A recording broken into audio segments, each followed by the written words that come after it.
Pandemi flu 1918 atau juga dikenal sebagai pandemi flu besar atau flu Spanyol. Pandemi global ini terburuk dalam sejarah karena memusatkan kematian yang tinggi dalam waktu yang singkat. Diperkirakan bahwa tingkat kematian pandemi adalah sekitar 10% hingga 20% dan menewaskan antara 50-100 juta orang di dunia. Di Spanyol, diperkirakan jumlah kematiannya sekitar 300.000 jiwa. Tidak seperti pandemi flu yang lain, yang terutama menyerang anak-anak dan orang tua. Banyak dari mereka korbannya adalah anak muda dan dewasa yang sehat berusia 20-40 tahunan, serta hewan seperti anjing dan kucing. Flu mulai menyebar pada akhir Perang Dunia Pertama. Media di negara-negara yang berpartisipasi dalam perang itu di bawah sensor militer.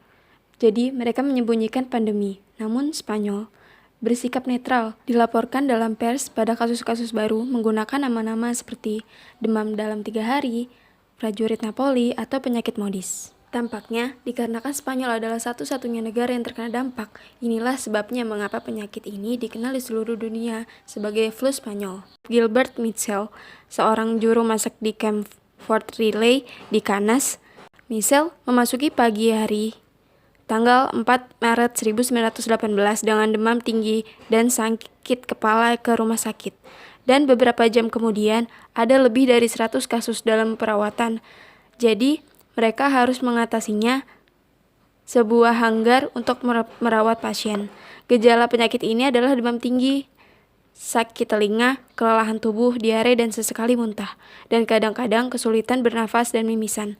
Sebagian besar orang meninggal adalah hasil dari pneumonia bakteri sekunder karena antibiotik tidak tersedia. Namun, satu kelompok meninggal dengan cepat setelah gejala pertama muncul hanya dalam 2 atau 3 hari. Pada pertengahan April 1918, flu sudah mengamuk di parit Eropa Barat. Bahkan, Raja Alfonso ke-13 jatuh sakit dan surat kabar Spanyol mengumandangkan penyakit ini yang menyebar dengan sangat mengkhawatirkan. Seperti dapat dilihat dalam grafik ini, sebagian besar kematian jatuh hanya dalam 13 minggu, dari September hingga pertengahan Desember 1918. Banyak populasi yang menderita. Gubernur seperti Presiden Amerika Serikat Woodrow Wilson, Perdana Menteri Inggris Lloyd George, atau Kaisar Guillermo. Pelukis Edvard Munch bahkan menangkap foto seperti Gustav Klimt tidak selamat dari penyakit itu. Semua surat kabar saat itu mengumpulkan iklan dalam obat ajaib, itu eliksir, air obat, tonik, dan obat-obatan lainnya yang menonjol. Aspirin disiapkan dengan bentuk arsenik, minyak kapur barus, dan minyak darah. Beberapa bahkan mendorong orang untuk merokok, berpikir bahwa menghirup asap bukan membunuh kuman. Berbagai publikasi medis waktu itu tersedia di perpustakaan digital Hispanik, berusaha untuk menanggapi penyakit pandemi dan melaporkan perkembangannya dan konsekuensi. Seorang ilmuwan Italia, Profesor Sasson, mengklaim telah mengisolasi kuman penyebabnya. Tetapi waktu membuktikan itu tidak benar. Virus menyebabkan Spanyol tidak ditemukan sampai 1943 dan urutan genetika tidak ditentukan hingga 2005. Setiap hari, surat kabar Spanyol menangkap pentingnya pendidikan hygiene dan bagaimana caranya tugas ini dilakukan di Jerman dari sekolah-sekolah dan mimbar, membuat jumlah kematian akibat flu sebelum perang adalah yang terendah di seluruh Eropa. Mereka juga memperingatkan bahwa pasien yang tidak mengalami gejala apapun yang disebut pemulihan dapat menjadi fokus penyebaran epidemi, sehingga mereka merekomendasikan untuk mempertahankan 1 atau 2 minggu lebih dalam isolasi. Penggunaan masker menjadi wajib bagi semua yang melakukan pekerjaan pelayanan publik.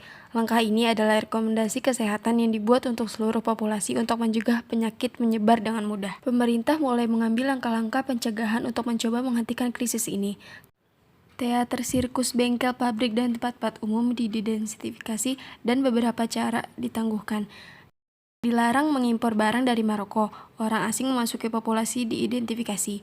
Biaya kuliah dan ujian diperpanjang tanpa batas dan rektor memberi kebebasan untuk menangguhkan kelas jika mereka mau. Gelombang ketiga dan terakhir lebih jinak karena banyak orang yang sudah diimunisasi, memberi pandemi yang dikenali pada musim semi 1919 dan penyakit itu berakhir dengan sendirinya. Pada musim panas 2020, virus telah hilang. Sementara ada yang menenangkan pertempuran melawan yang terlemah, sisanya diimunisasi.